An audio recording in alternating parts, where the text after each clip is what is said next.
अस्सलाम वालेकुम यूट्यूब। मेरा नाम है इज़ान और इस वीडियो में मैं आपको सिखाऊंगा कि किस तरीके से हम HTML और CSS का इस्तेमाल कर कर एक इमेज स्लाइडर बना सकते हैं। तो आप देख सकते हैं स्क्रीन पर एक इमेज स्लाइडर मैंने तैयार किया हुआ है और इस वीडियो में मैं आपको कुछ इस तरह का इमेज स्लाइडर बनाना सिखाऊंगा।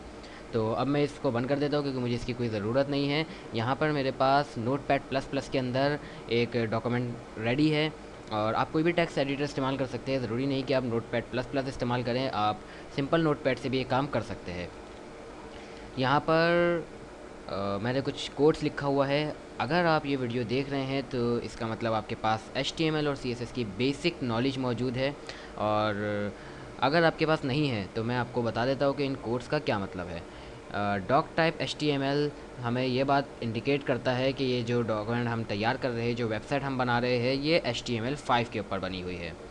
और यहाँ से हम अपना वेबसाइट बनाना शुरू करते हैं। हेड टैग के अंदर हम वो इन्फॉर्मेशन देते हैं जो ज़रूरी होती है मगर वेबसाइट पर नज़र नहीं आती। बॉडी टैग के अंदर हम वो कंटेंट लिखते हैं जो वेबसाइट के ऊपर नज़र आता है। तो चले मैं काम शुरू करता हूँ। बॉडी टैग के अंदर मैं सबसे पहले एक DIV लूँगा और इस DIV को मैं एक आईडी दूंगा। आईडी हम देते हैं ताकि हम इसको एक अलग नाम दे सकें और वो हम यहाँ पर कॉल कर सकें। तो आईडी आप कोई भी दे सकते हैं। मैं यहाँ पर आउटर बॉक्स की आईडी दे रहा हूँ। और ज़रूरी नहीं कि आप इसको आईडी दें। अगर आप CSS के बारे में जानते हैं तो आपको पता होगा आईडी के साथ साथ यहाँ पर एक और एट्रीब्यूट होता है, वो कहलाता है क्लास। और इनमें क्या डिफरेंस है ये मैं आपको फिर कभी किसी और वीडियो में, जब मैं CSS के बारे में आपको बता रहा होगा तो उसके अंदर मैं आपको समझाऊंगा कि इन दोनों में क्या फ़र्क है। लेकिन आप यहाँ पर आईडी के साथ साथ क्लास भी ले सकते हैं। इस तरीके से कोई फ़र्क नहीं है फ़िलहाल, लेकिन मैं यहाँ पर आईडी ही पसंद कर रहा हूँ तो मैंने आईडी ली हुई है। और इस DIV के अंदर मैं एक DIV और क्रिएट करूँगा और इस DIV के अंदर मैं आईडी दूँगा जो कि इसका नाम होता है। आप यहाँ पर भी क्लास दे सकते हैं अगर चाहे तो।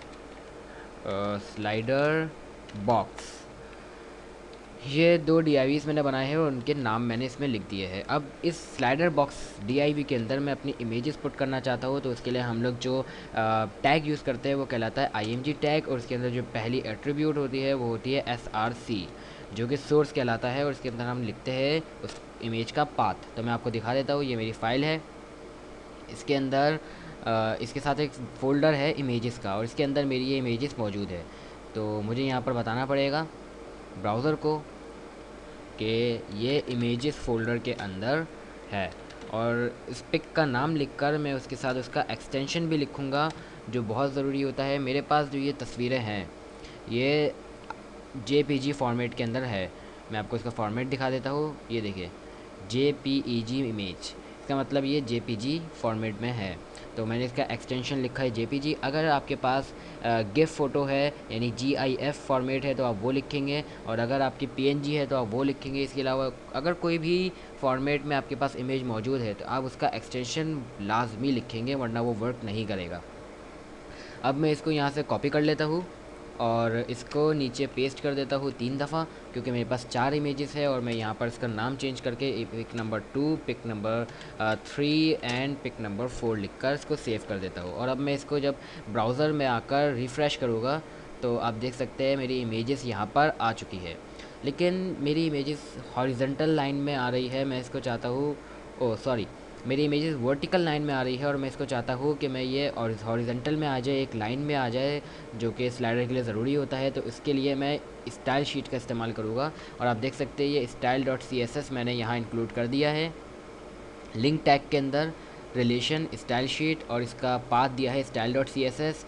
और ये रही मेरी वो स्टाइल की फ़ाइल। आप देख सकती है बगैर किसी फ़ोल्डर के। अगर ये किसी फ़ोल्डर के अंदर होती तो मैं यहाँ पर उस फ़ोल्डर का नाम भी लिखता ताकि ब्राउज़र को ये पता चले कि वो है कहाँ पर। तो अब हम इसकी स्टाइलिंग शुरू करते हैं और स्टाइलिंग के लिए मैं इस आईडी को ग्रैब करता हूँ। जैसे मैंने आपको बताया था कि हम यहाँ पर आईडीज़ लिखते हैं ताकि हम स्टाइल शीट के अंदर इसको कॉल कर सकें। तो ये एक आईडी है इसलिए मैं इसको हैश के साथ लिख रहा हूँ। अगर मैंने यहाँ पर क्लास लिखा होता तो मैं हैश नहीं बल्कि डॉट के साथ करता, लेकिन क्योंकि ये आईडी है इसलिए इसको हम हैश के साथ लिखेंगे। और आउटर बॉक्स आईडी को हम नेक्स्ट वीडियो में जब हम फिनिशिंग कर रहे होंगे उस टाइम इसको स्टाइल करेंगे, इसलिए अभी मैं इसको खाली छोड़ देता हूँ। और मैं एक दूसरी आईडी लेता हूँ जो कि ये है स्लाइडर बॉक्स। अब मैं इसको कॉल करता हूँ, तो इसको पेस्ट कर दिया। इसके अंदर मैं पोजीशन लिखूँगा रिलेटिव, और अब मैं इसकी विड्थ सेट करूँगा, विड्थ जिसको मैं सेट करूँगा 2800 पिक्सल्स। इसकी वजह, मैंने ये 2800 पिक्सल्स क्यों किया, 38 क्यों नहीं किया, उसकी वजह ये है कि मेरी इमेजेस यहाँ पर है और पर इमेज विथ 700 पिक्सल्स है। इसका मतलब हर इमेज के साइज़ 700 पिक्सल्स है। हाइट को नहीं देख रहे हम लोग यहाँ पे, अभी सिर्फ विथ देख रहे हैं, तो 700 पिक्सल्स, 700 700 700। तो अगर हम इसको एक लाइन में लाना चाहते हैं तो हमारा पेज कम से कम 2800 पिक्सल्स वाइड होना बहुत ज़रूरी है। इसलिए मैंने यहाँ पर 2800 पिक्सल्स इसका साइज रखा है। अब मैं चाहता हूँ कि ये तमाम इमेजेस मेरे लेफ़्ट साइड पर आ जाए, यानी एक लाइन में आ जाए। तो मैं यहाँ पर कॉल करूँगा आईडी स्लाइडर बॉक्स के अंदर जो इमेजेस है। इस कोड का मतलब ये है कि जो आईडी है मेरी स्लाइडर बॉक्स, इसके अंदर जितनी इमेजेस है मैं उनको कॉल कर रहा हूँ, यानी उनको स्टाइल कर रहा हूँ। और यहाँ पर मैं एक बहुत छोटा सा प्रॉपर्टी इंक्लूड करूँगा जिसका नाम है फ्लोट, और मैं इसको कर दूँगा लेफ़्ट। मैंने यहाँ पे लेफ़्ट क्यों किया, उसकी वजह यह है क्योंकि मैं चाहता हूँ कि ये असेंडिंग ऑर्डर में यहाँ पर शो हो, pic number 1, pic number 2, 3 and the last one.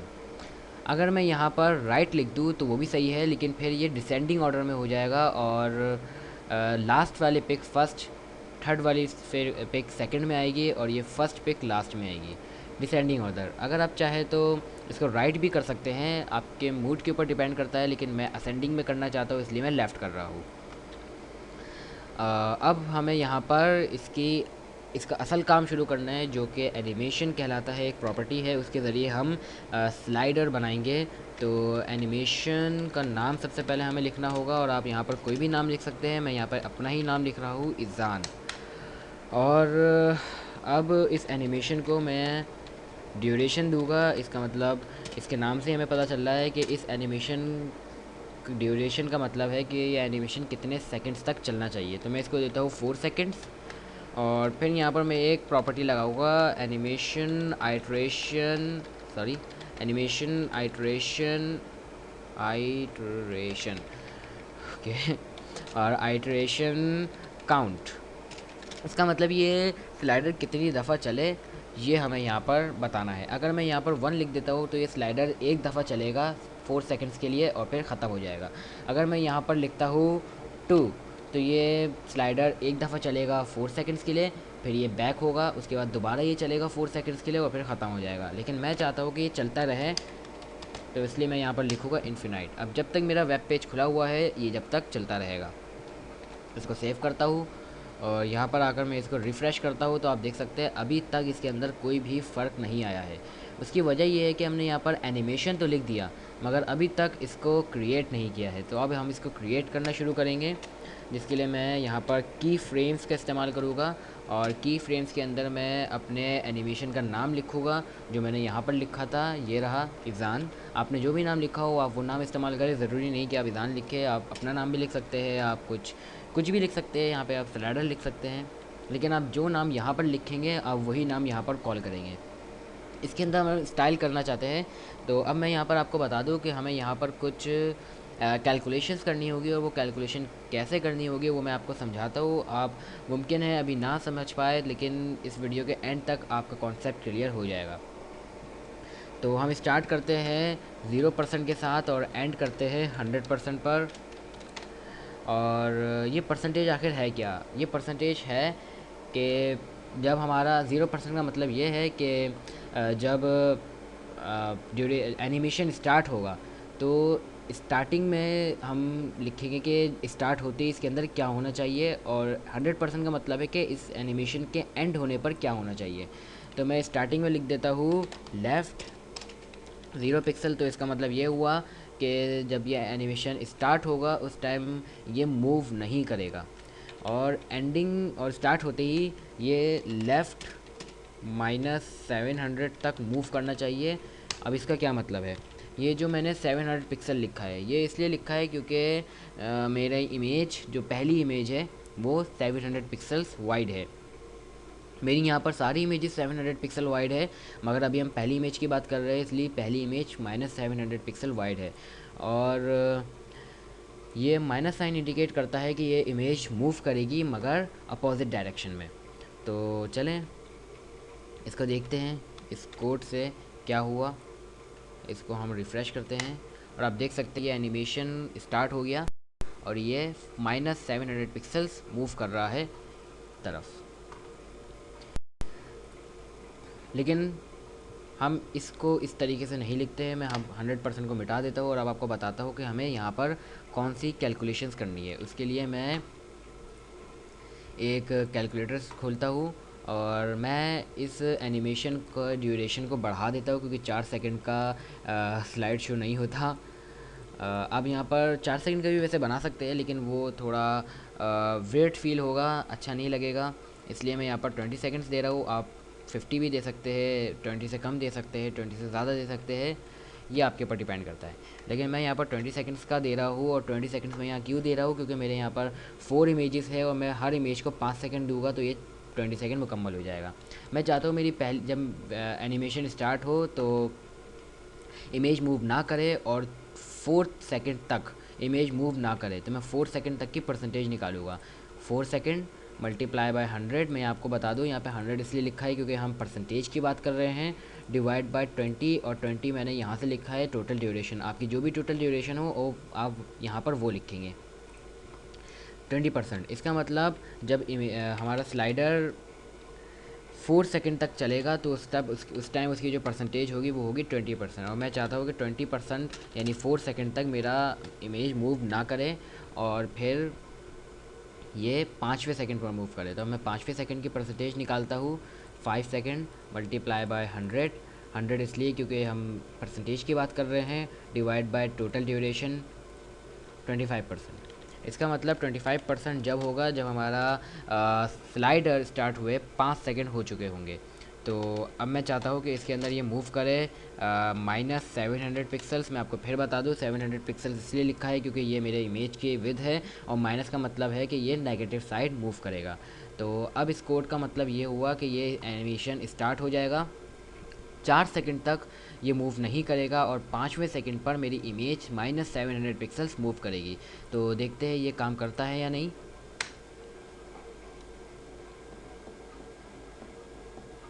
और आप देख सकते हैं 4 सेकंड के बाद 5वें सेकंड पर ये मूव कर चुका है। इसका मतलब मेरी कोडिंग बिल्कुल परफेक्ट है। आपके लिए इस वीडियो में बस इतना ही। और इस वीडियो का मकसद बस आपको ये कॉन्सेप्ट समझाना था कि आखिर हम एनिमेशन किस तरीके से क्रिएट करते हैं। असल जो वर्किंग होगी, जो कैलकुलेशंस बाकी है, वो हम पार्ट 2 में करेंगे। और हमारा स्लाइडर बस लगभग तैयार हो चुका है, बस थोड़ी सी कैलकुलेशंस और फिनिशिंग बाकी है जो हम सेकंड वीडियो में करेंगे। तो आई होप कि आप लोगों को मेरी ये वीडियो पसंद आई है। अगर आपको ये वीडियो पसंद आई तो आप इसको लाइक करें और मेरे चैनल को सब्सक्राइब करें और अपने सजेशंस दें कमेंट में कि मैं इसके अंदर क्या चीज़ मिस कर रहा हूँ और मुझे कुछ पढ़ाने का तरीका चेंज करना चाहिए या नहीं, कमेंट करें। अभी के लिए इतना ही। अल्लाह हाफ़िज़।